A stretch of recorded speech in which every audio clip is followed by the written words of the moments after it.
မြို့မငိမ့်ဤနောက်ဆုံးညကတိတ်ဆိတ်နေတယ်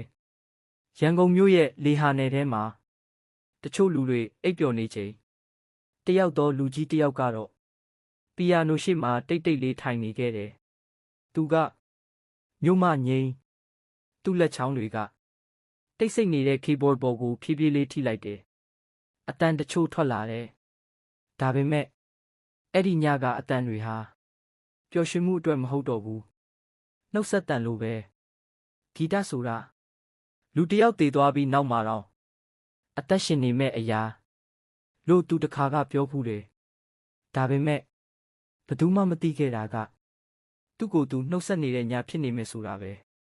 1955ခုနှစ်မြို့မငိမ့်ရဲ့ကျမ်းမာရေးကတဖြည်းဖြည်းဆိုးလာတယ်ဒါပေမဲ့သူမရက်ဘူးတချင်းတွေရေးနေစေတူရိယာတွေတီးနေစေသူသိနေတယ်လို့ပဲအချိန်မကြံတော့ဘူးဆိုတာကိုနောက်ဆုံးညမှာအနီးကလူတချို့ပြောကြတာရှိတယ်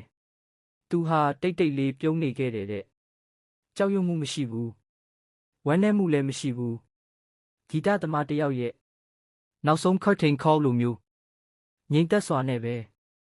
အမှောင်ထဲပျောက်ကွယ်သွားခဲ့တယ်ဒါပေမဲ့လူတယောက်တည်သွားတာနဲ့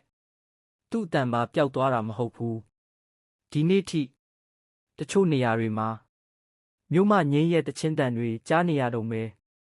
တချို့ melody တွေကလူတယောက်ထက်ပိုအသက်ရှည်တယ်မြို့မငိမ့်လဲအဲ့လိုလူတယောက်ဖြစ်ခဲ့တယ်လူတွေကတည်သွားနိုင်တယ်ဒါပေမဲ့နှလုံးသားနဲ့ဖန်တီးထားတဲ့အမှုပညာကတော့မတည်ဘူးဒါပေမဲ့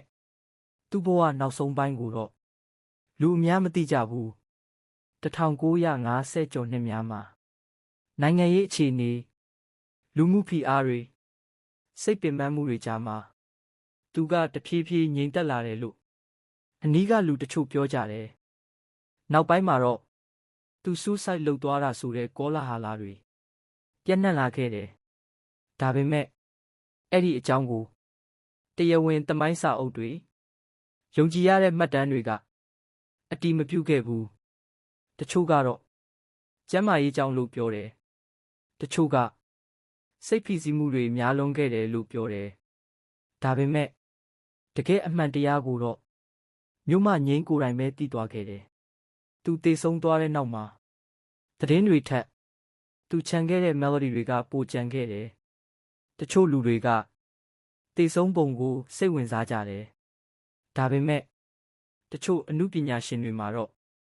သူဘလို့တည်သွားလဲဆိုတာထက်ဘာတွေခြံထားခဲ့လဲဆိုတာကပိုအရေးကြီးတယ်လူတစ်ယောက်ရဲ့နောက်ဆုံးအသက်ရှူတန်ကိုကဘာကမေ့သွားနိုင်တယ်ဒါပေမဲ့နှလုံးသားနဲ့ဖန်တီးထားတဲ့သချင်းတွေကိုတော့အချိန်ကမဖြတ်နိုင်ဘူး